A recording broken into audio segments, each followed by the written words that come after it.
تھا الصلاۃ الصلاۃ الصلاۃ، اے لوگوں نماز نماز کا خیال کرنا، اے لوگوں نماز کبھی بھی جان بوجھ کر کے مت چھوڑنا، وما ملکت ایمانکم، اور اے لوگوں اپنے ماتحتوں کے ساتھ، اپنے نوکروں کے ساتھ، اپنے ورکروں کے ساتھ تم اچھا سلوک کرنا۔ تیرے دکان میں جو بھی کام کرتا ہو، تیرے تجارت میں جو بھی سپورٹ کرتا ہو، تیرے انڈر میں جو لوگ کام کرنے والے ہوں ان کے ساتھ تم اچھا سلوک کرنا، ظلم نہ کرنا، زیادتی نہ کرنا، کیونکہ میرے بھائیوں یہ بڑا ظلم ہے کہ تیری زندگی میں کوئی ہو اور اس کے ساتھ تم ظلم کرو۔ یہ بھی سمجھ لو آپ، بہت سے مرد حضرات ہیں جو اپنے بیویوں کے ساتھ ظلم کرتے ہیں، یہ بھی غلط ہے، ظلم نہیں کرنا چاہیے۔ یہ ظلم بہت بڑا پاپ ہے، بہت بڑا گناہ ہے، اور اس کو اللہ رب العالمین نے باقاعدہ یہ کہا ہے کہ میں نے ظلم کو تمہارے اوپر بھی حرام قرار دیا ہے۔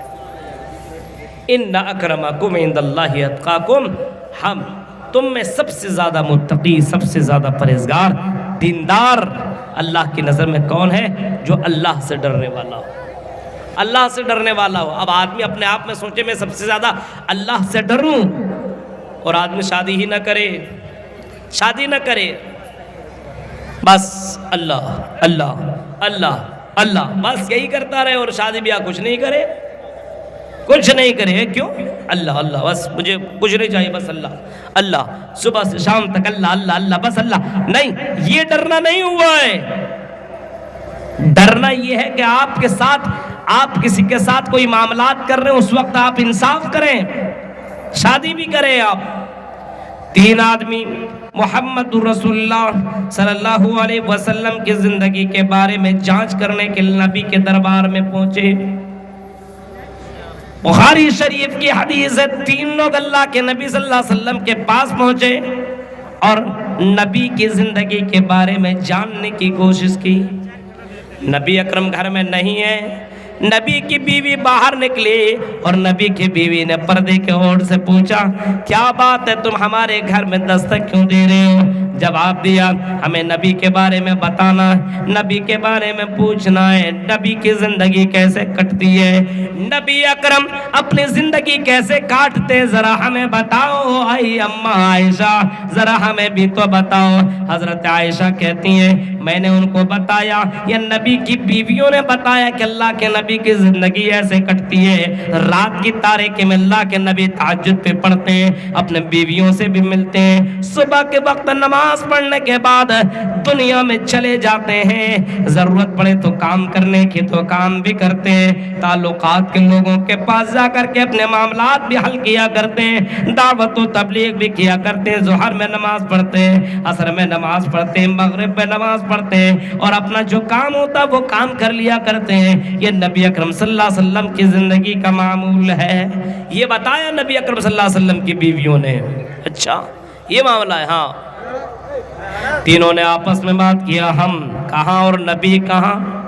نبی اکرم تو بخشے بخشائے ہوئے ہیں، انہیں عبادت کرنے کی کیا ضرورت ہے؟ وہ رحمت للعالمین ہے، وہ تو سید المرسلین ہے، وہ خاتم النبیین ہے، اس نبی کو عبادت کی کیا ضرورت پڑ گئی؟ ہم عبادت کریں گے کیونکہ ہمیں اب عبادت کی زیادہ ضرورت ہے، ہم اللہ کے اتنے زیادہ چہیتے اور اتنے زیادہ محبوب نہیں ہیں، ہمارے اوپر تو جبرائیل بھی نہیں اترتے، ہمارے اوپر تو قرآن بھی نہیں اترا ہے، ہم کیوں نہ عبادت کریں؟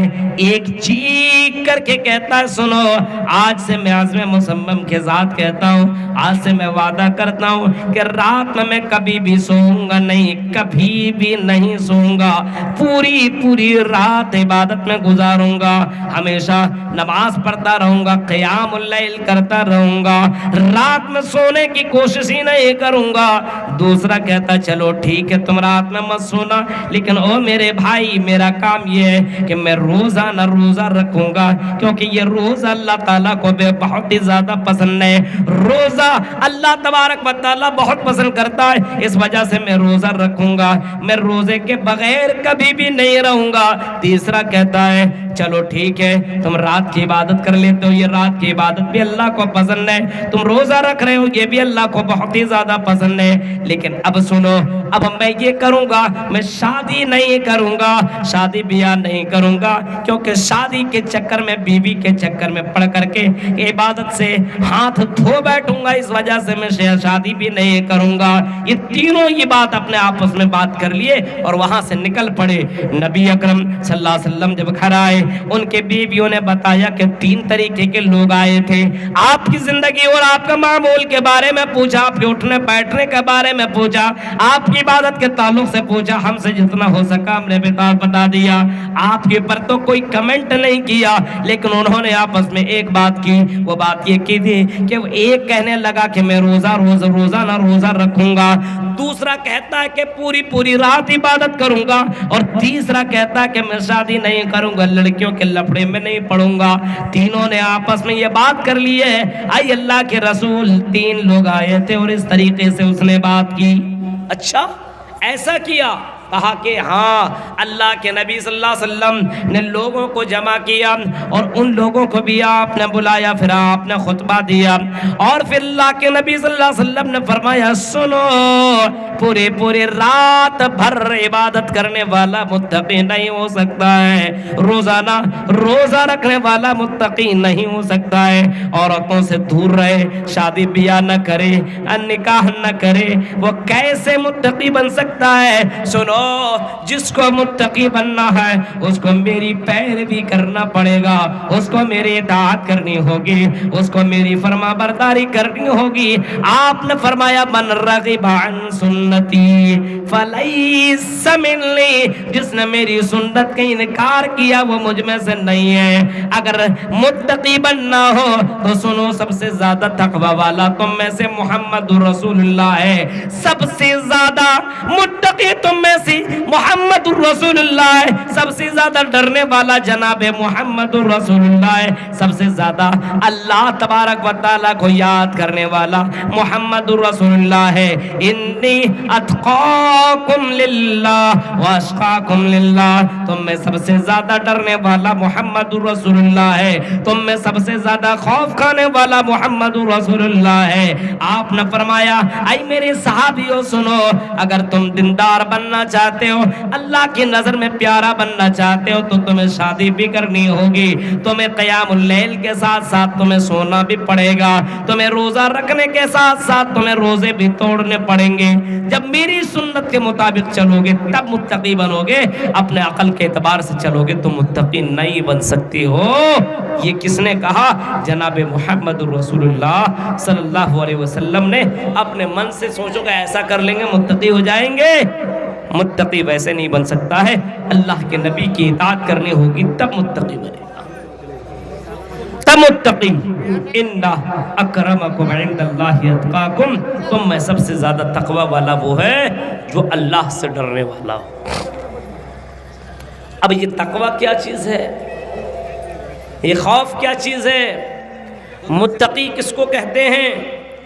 حضرت علی رضی اللہ تعالیٰ عنہ نے اس کی ڈیفینیشن, اس کی تعریف کی ہے. حضرت علی نے اس کی تعریف اس انداز سے کی.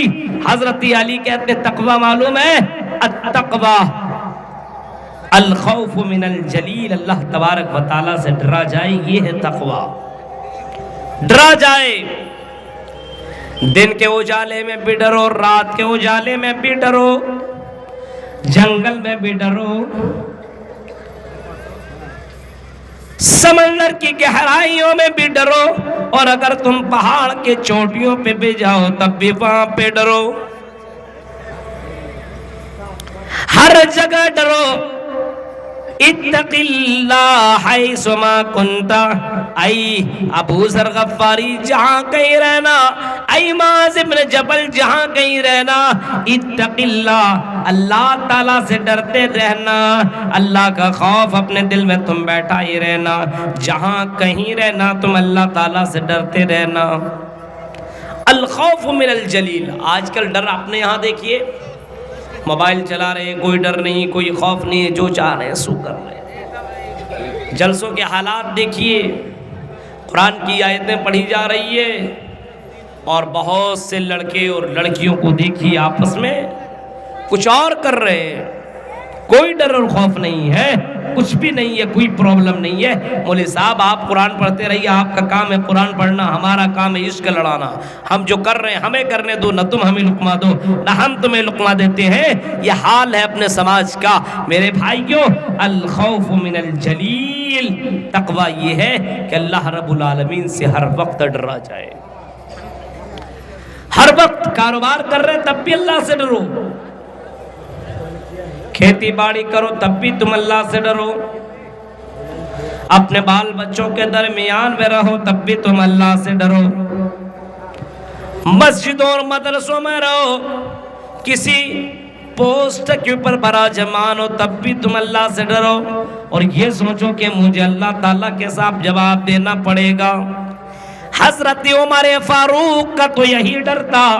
ایک خاتون، ایک بڑھیا نے عمر فاروق کو روک لیا، آئے عمر فاروق، میرا فیصلہ تو یہاں کرے گا کہ کل قیامت کے دن کرے گا؟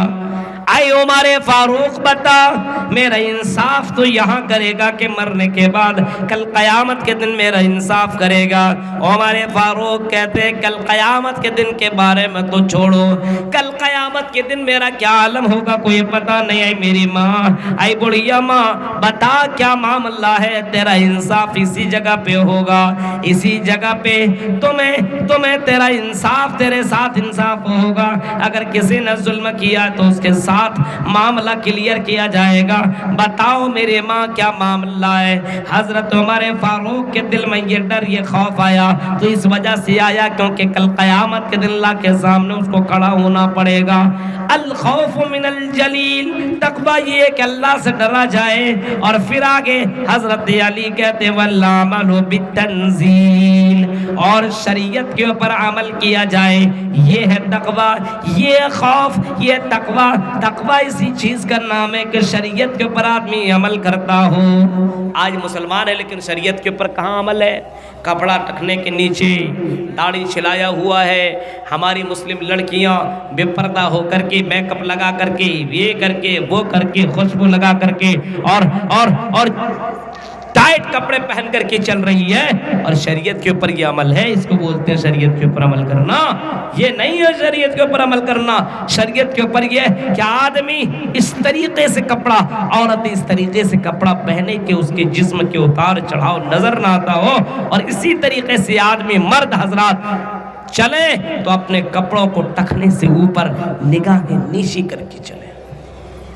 آج تو اشارے پہ اشارے ہوتے ہیں، حالات بد سے بدتر ہو چکی ہیں۔ شریعت کے اوپر عمل نہیں ہے، شادی بیاہ میں کوئی عمل نہیں، بازار میں کوئی عمل نہیں۔ آج شریعت کے اوپر کہاں عمل ہے؟ بازار میں لوگ اپنے دکانوں میں بیٹھے، مؤذن کی اذان کی آواز آتی ہے، اللہ اکبر اللہ اکبر، مؤذن کی آواز سننے کے باوجود اپنے دکانیں لوگ بند کرنے کو تیار نہیں، اپنی دکانیں بند کرنے کو تیار نہیں ہے۔ ذرا دیکھو حضرت عبداللہ ابن عمر کہتے ہیں کہ میں جب بازار، مدینہ بازار کے اندر جب میں پہنچا، میری کانوں کے اندر جب اذان کی آواز آئی، اللہ اکبر اللہ اکبر، اذان کی آواز آئی ہی تھی کہ میں نے لوگوں کو دیکھا کہ